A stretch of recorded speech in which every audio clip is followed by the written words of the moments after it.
ওইটা তারপরে তুমি সামান্য যেমন চান করে আরেকবার বলো, আরেকবার রিপিট করো, আরেকবার রিপিট করো, ভিডিও হয়নি।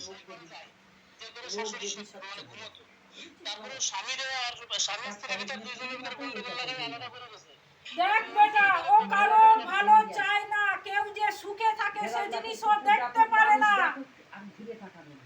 ও বহুত পিছনে পড়ে রয়েছে, স্বামী স্ত্রী দুজনকে ছাড়াছাড়ি করে দিয়েছে এবং ফ্যামিলি যারা যারা রয়েছে মস্তিষ্ক সব আলাদা অন্যরকম ঘুরিয়ে দিয়েছে।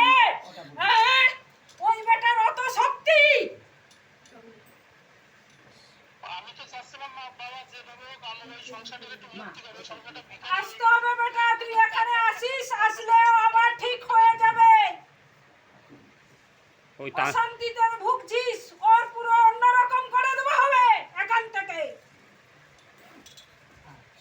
আমি যেভাবে ওই কাপি ছেলেগুলো একটু শিক্ষা দেয় ভালো করে সেই ব্যবস্থা করে দিতে হবে। ঠিক আছে বেটা, ওর যা করার করে দেওয়া হবে, তুই বেটা এখানে আসিস। কি বলছে শুনতে পাচ্ছেন দাদা? আমি তো যেতে পারবো না।